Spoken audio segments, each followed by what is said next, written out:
কোরবানির ঈদ ঘিরে জনসচেতনতা বাড়াতে বর্জ্য ব্যবস্থাপনায় বিশেষ ক্যাম্পেইন শুরু করেছে ঢাকা উত্তর সিটি কর্পোরেশন। রাজধানীর গুলশান সোসাইটি মসজিদে এক অনুষ্ঠানে ডিএনসিসি প্রশাসক শফিকুল ইসলাম খান প্রতিশ্রুতি দেন ২৪ ঘন্টা সেবা নিশ্চিতের। আহ্বান জানান নগরবাসীকে পরিচ্ছন্ন ঢাকা গড়ার কর্মযজ্ঞে সামিল হওয়ার। বলেন, আধুনিক ক্লিন সিটি গড়তে মহাপরিকল্পনা করছেন তারা। এবার আর কেবল নির্দিষ্ট ডাস্টবিন নয়, বরং বর্জ্য ব্যবস্থাপনা পৌঁছে যাবে নগরবাসীর একেবারে দোরগোড়ায়।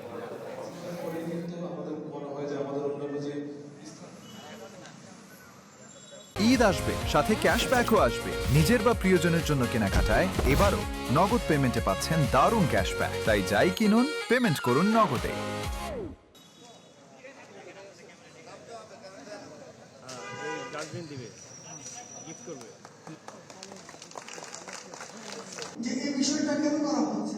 বর্জ্য ব্যবস্থাকে এমনভাবে করতে চাই যে প্রতিটি মানুষ যাতে মাথায় থাকে যে বর্জ্য রাস্তায় থাকবে না, বর্জ্য থাকবে ডাস্টবিনে, আর সেই ডাস্টবিন থেকে বর্জ্য নিয়ে যাবে সিটি কর্পোরেশন।